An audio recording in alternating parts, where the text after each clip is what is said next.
एकनाथ महाराजांनी सुंदर स्वरूपात हे दत्तात्रय आख्यान सांगितलेलं आहे. आपण ते पाहूया. भगवान शंकराने पार्वती माता बसली असताना एकांतात, अगं पार्वती, एक सांगू, विश्वामध्ये पतिव्रतेचं महात्म्य विशेष आहे बरं का. शंकर भगवान पार्वतीला म्हणतात,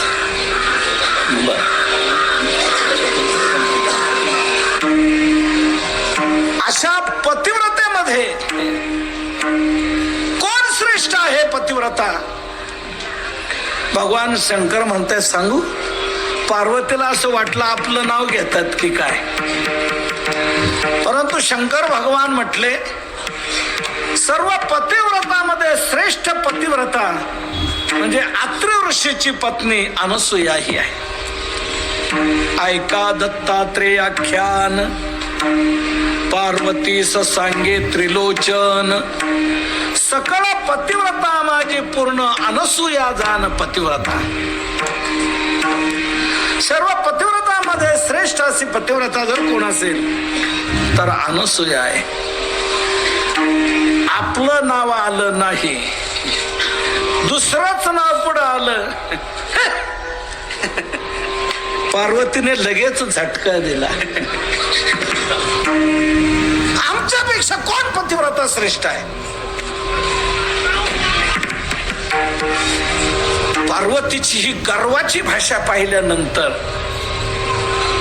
भगवान शंकर म्हणताय, हे बघ, गर्व देखोनी पार्वतीचा, त्रिलोचन बोले तेव्हा वाचा, नारद सांगेल महिमा तिचा, मग तुझं कळेल.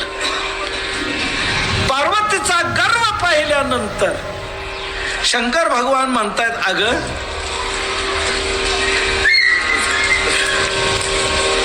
तू काय लगेच झटका मारलास. ती कशी पतिव्रता आहे, कशी श्रेष्ठ आहे,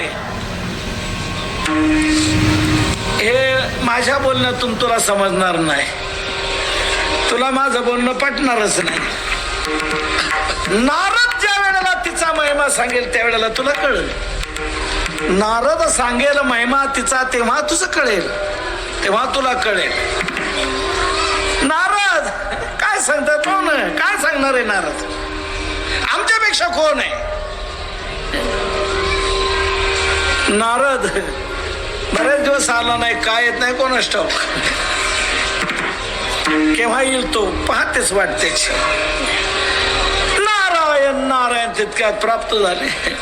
म्हणे नारदा आठवण करतात, म्हणे आठवण केल्यावरच मी येत असतो.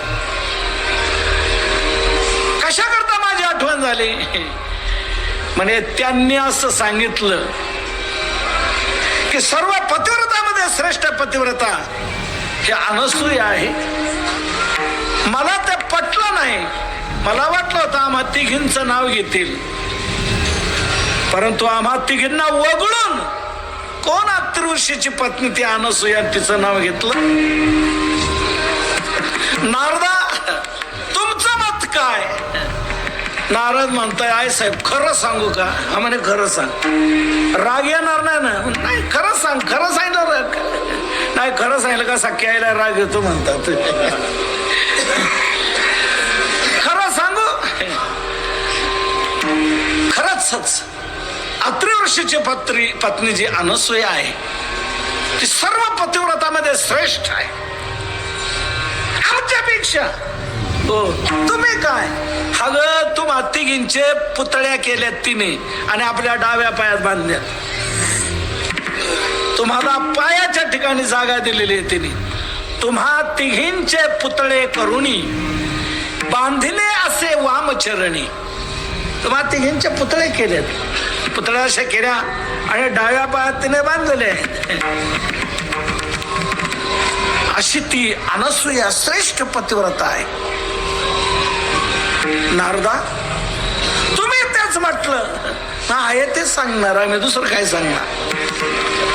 नारदा दुसरे का मला म्हणायचे काय, तिचा महिमा कमी झाला पाहिजे. आणि आमची श्रेष्ठता व्हायला पाहिजे. असा काय मार्ग आहे का? मार्ग, मग मार्गाचा स्पेशलिस्ट मीच आहे. कशाचाही मार्ग आपल्याजवळ सापडेल. कशालाही मार्ग आपल्याजवळ सापडेल. म्हणजे तिची कमतरता, तिची न्यूनता झाली पाहिजे. आम्ही श्रेष्ठ ठरलो पाहिजे. तिची न्यूनता कशाने होईल? आमच्यापेक्षा ती कमी कशाने होईल? म्हणजे पतिव्रता कमी होण्याचं एकच लक्षण आहे, तिचं पातिव्रत्य का भंगलं का ती संपली, ती खाली आली. मग पातिव्रत्याचा भंग कसा काय होईल? त्याला काय करायला पाहिजे? एक मार्ग आहे. तुमच्या मालकांना सांगा, तिच्याकडे जा तिथे आश्रमावर आणि तिला नग्न होऊन भिक्षा वाढायला सांगा. आम्हाला भूक लागली, भिक्षा पाहिजे, नग्न होऊन द्या. पतिव्रता स्त्री अन्य पुरुषापुढे नग्न होईल का? नाही. आणि झाली तर तिचं पातिव्रत्य राहील का? नाही. ती संपली जाईल. आणि दारात आलेल्या अतिथीची अपेक्षा पूर्ण करणे हे आश्रमीचं कर्तव्य आहे. म्हणून तुमच्या मालकांना सांगा, वचनबद्ध करून घ्या तिला, आणि मग म्हणा, सांगा. मग काय स्त्री हट्ट धरून बसली, हट्ट. शंकर भगवान म्हणता, अगं काय हट्टाला पेटलीस, काय म्हणणं काय तुझं? तिचा महिमा कमी झाला पाहिजे, ही आमची इच्छा पूर्ण करा. नारदाने सांगितलं, हो सांगितलं. म्हणे कमी महिमा होण्याकरता काय सांगितलं का? हो सांगितलं ना. म्हणे मग काय सांगितलं? तिला नग्न होऊन भिक्षा मागायची. तुम्ही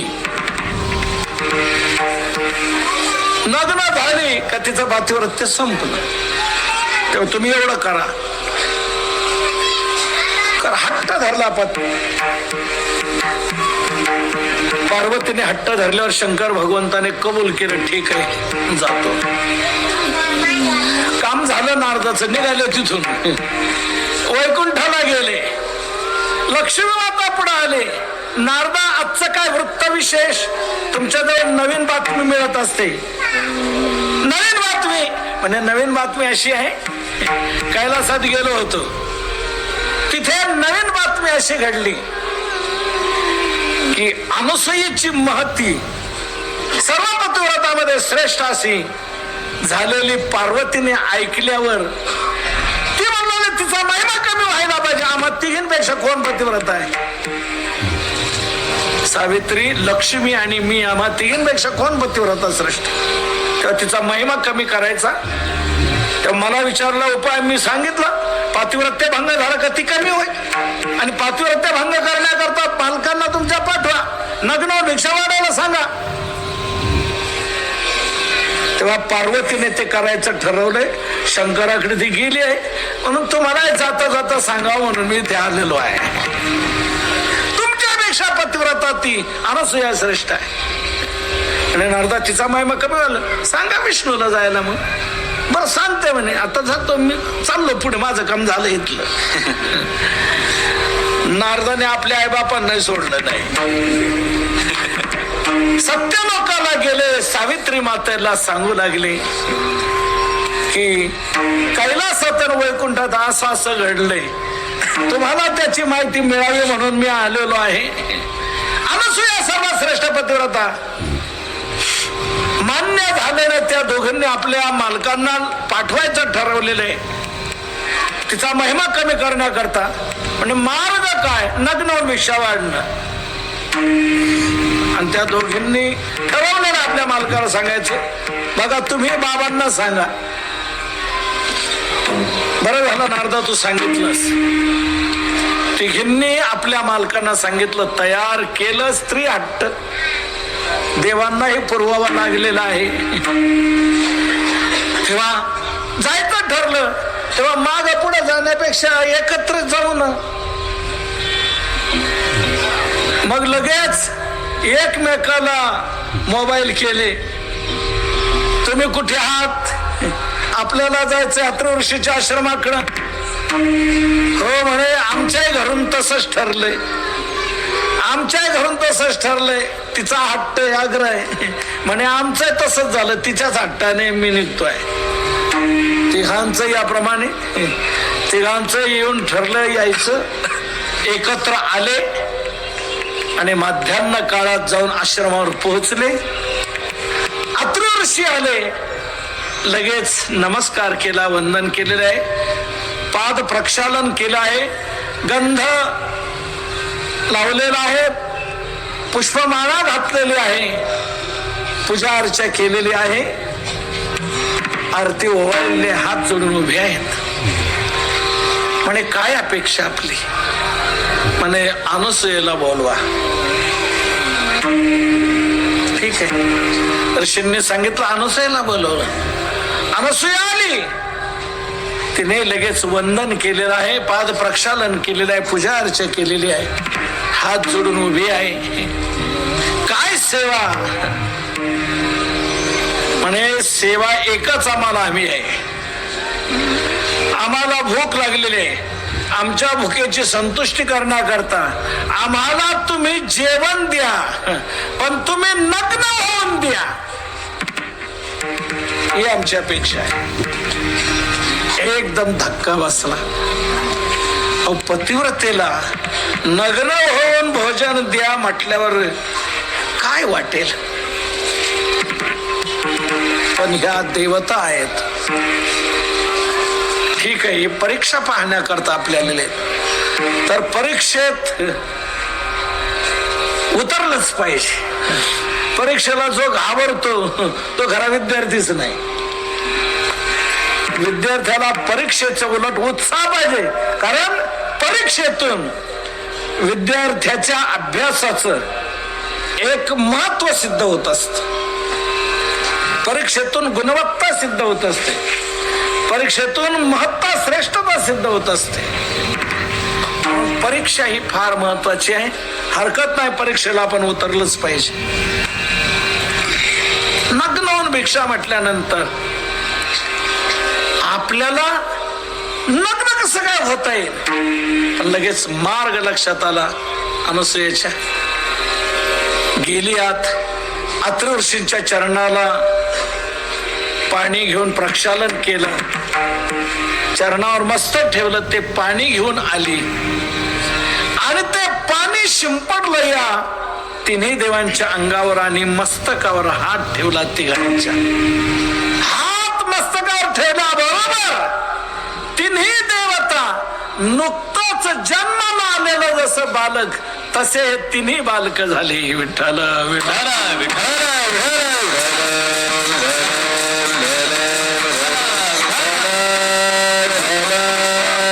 लगेच त्या तिन्ही बालकांना घेतलं, रूम मध्ये गेलेली आहे, वस्त्र सोडलेलं आहे आणि लहान मुलाला भिक्षा कोणती हो?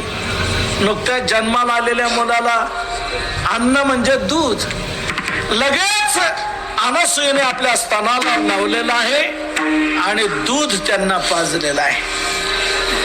त्यांची भिक्षा त्यांच्या प्रमाणेच दिली. लहान मुलाला तीच भिक्षा द्यायला पाहिजे. बासुंदी देऊन का, रबडी देऊन, गुलाबजामुन देऊन चालेल का? नाही. त्याप्रमाणे ते दूध, ते स्तनपान करवलं आणि ढेकर दिला तिन्ही बालकांनी. लगेच अनसूयेने त्यांना खाली ठेवलं, वस्त्र परिधान केलं आणि पाळण्यात घातलं आणि झोके द्यायला लागली. हे ब्रह्मदेवा, या सृष्टीची उत्पत्ती करण्यात सारखा तू दंग असल्यामुळे खूप तुला श्रम झालेले असतील. आता निवांत झोप, मी तुला झोका देते. हे विष्णू, तू या सृष्टीचं पालन करण्यामध्ये थकला असेल, तेव्हा आता तुला विश्रांती मिळावी म्हणून या पाळण्यात मी तुला घातलंय, झोका देते, विश्रांती घे. हे शंभो, तुम्ही या विश्वाचा, सृष्टीचा संहार करण्यामध्ये थकला असाल तर तुम्हाला विश्रांती मिळावी म्हणून पाळण्यात घातलेला आहे. विश्रांती घ्या आणि झोका देते आहे. रोज या प्रकारे चाललं. या संध्याकाळी वाट पाहत होते, अजून आले नाहीत आपले, आले नाहीत. बरं मोबाईलही त्यांचा येत नाही, कधी येतो कधी येतात काही नाही. आपण लावू तर ते रेंज मध्ये नाहीत. काय करावं? आज नाही आले, वाट पाहताय, उद्या येतील, उद्या नाही परवा. कितीतरी दिवस 6 महिने असे गेले. काय करायचं? आपण हे करून बसलो आणि अंतरलो. आता कधी मिळतील ते आपल्याला? बरं, ज्याने सांगितलं तोही नारद येईन अजून, त्याच्याकडून खबर कळली असती तर तो येत नाही. आठवण झाल्याबरोबर नारद हजर. काय आणि आम्ही तुझीच आठवण करत होतो. ते गेले, त्यांना लावलं पण अजून ते आले नाही. काय येत नाही नारदा? काम काय? कारण काय? त्या अनसुईने त्यांना लहान बालक केले, पाळण्यात घालून झोका देते, त्याला ते स्तनपान देते. आता तुमच्या त्या नाही काय करता नारदा? ते आम्हाला मिळालंच पाहिजे. आम्ही तिचं महात्म्य कमी करण्याकरता म्हणून तुम्हाला मार्ग विचारला, तुम्ही सांगितलं. तर आता कसं काय व्हायचं? नारदा, काही मार्ग आहे का ते परत येईल? म्हणजे आपल्याकडे मार्ग सगळे आहेत, मार्गाची कमतरता नाही. म्हणे मग ते कसे येते? तुम्ही जा आणि तुमचे पती सोडून आणा, तिच्याकडून मागा, देईल ती. असं म्हटल्यावर या तिही जणी तिथे आलेले आहेत. अत्रि ऋषीने त्यांची पूजा अर्चा केलेली आहे, अनसूयेने येऊन पूजा अर्चा केलेली आहे. हात जोडून उभी आहे. काय सेवा? म्हणे आमचे आलेत ना, ते द्या आमच्या आम्हाला, घेऊन जा म्हणे, काय हरकत नाही. तिने बालक आणली आणि ती त्यांच्या पुढे ठेवलेले तिथे.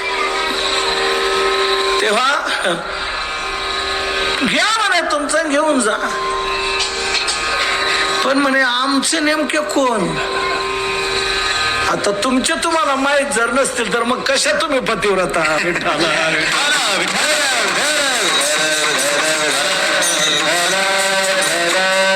ज्या स्त्रीला आपला पती ओळखत नसेल, पती कळत नसेल, ते पतिव्रता कसे? तुम्ही तर महान पतिव्रता आहात ना, श्रेष्ठ पतिव्रता आहात. मग तुम्हाला तुमचा पती कळत नाही का? म्हणे जिरली आमची. आम्हाला गर्व होता की खरोखरच आम्ही सर्वात श्रेष्ठ पतिव्रता आहोत. नाही, आम्हाला कळत नाही आमचे पती. आम्ही सर्व शक्तीपणाला लावून पाहिली, पण आमचा नेमकं कोण तेच का आम्हाला लक्षात येत नाही. आणि आम्ही घेऊन जावं एखाद्याला, तो दुसराच निघावा. त्यापेक्षा आमचा जो असेल तो तुम्ही द्या. आमचं पातिव्रत्य श्रेष्ठ जे आहे असा आम्हाला गर्व होता. आमची माघार, तू सर्वात श्रेष्ठ पतिव्रता आहे, काय हरकत नाही. आमचा पती आम्हाला दे, आणि जसा होता तसा दे, असा नको देऊ. त्यावेळेला मग अनसूयेने पुन्हा अत्रि ऋषींचं दर्शन घेतलं, पाद प्रक्षालन करून पाणी आणलं, त्यांच्या अंगावर शिंपडला आणि मस्तकावर हात ठेवला. तुम्ही जसे आहात तसे व्हा. लगेच ब्रह्मा विष्णू महेश तिन्ही देव त्या स्वरूपात प्रगट झाले. सर्वांना आनंद झाला. त्या तिघींनी दर्शन घेतलं. गगनात मावेन असा आनंद झाला. देवही म्हटले की आमची सुटका झाली. अनुसयेला वंदन केलेलं आहे. खरोखर सर्वात श्रेष्ठ पतिव्रता आपण आहात. तुम्ही खूप सेवा केली आमची, खूप सांभाळलं, खूप पालन पोषण आमचं केलं. आम्ही ऋणी आहोत. आता तुमची काय इच्छा असेल ते सांगा, ती आम्ही पूर्ण करतो. असे या तिन्ही देवता म्हटल्यानंतर अनसूया म्हटली, आजपर्यंत तुम्ही माझ्याजवळ होता, मला करमून गेलं होतं, रक्षारक्ष वाटत नव्हतं. आता तुम्ही जाणार तुमच्या घरी, मला करमणार नाही, मला समाधान होणार नाही. तेव्हा माझी अशी इच्छा आहे, तुम्ही तिघेही जण एक स्वरूपात एकत्र रूपाने माझ्या घरी राहा, माझ्या घरी. असं म्हटल्यानंतर तथास्तु म्हटले आणि आम्ही तिन्ही एकत्र तुमच्याकडे येऊ. म्हणून तिघांनीही जो आशीर्वाद दिला त्या आशीर्वादातूनच अनसूया माता या गरोदर राहिलेल्या आहेत. तेव्हा विश्वाला तारण्याकरता या तिन्ही देवतांनी या रूपात यायचं ठरवलं. धरी अवतार विश्वतारा वया अत्रीची अनसूया गरोदर. आणि योग्य काल झाला, मार्गशीर्ष महिन्याची पौर्णिमा पूर्ण तिथी आली, हेमंत ऋतू आलेला आहे, रोहिणी नक्षत्र आलेलं आहे आणि गुरुवार आहे. ही वेळ चांगली आहे. म्हणून त्या दृष्टीने त्या वेळेला या तिन्ही देवता एक रूपात तिथे प्रगट झालेले आहेत. नाथ महाराज म्हणतात, निर्गुण निराकार परमात्मा असा सगुण साकार बनला आणि सर्वांना तो आनंद दिलेला आहे. तर आपण आता नाथ महाराजांचं ते चरण म्हणूया आणि ते चरण म्हटल्यानंतर आपण सर्वांनी पुष्पवृष्टी करायची आहे. एका जनार्दने पूर्ण अवतार, जनार्दने पूर्ण अवतार, जनार्दने पूर्ण अवतार, जनार्दने पूर्ण अवतार, गुण निराकार आकार रे, निराकार आकार रे, निर्गुण निराकार आकार रे. पुंडरीक वरदा हरिविठ्ठल श्री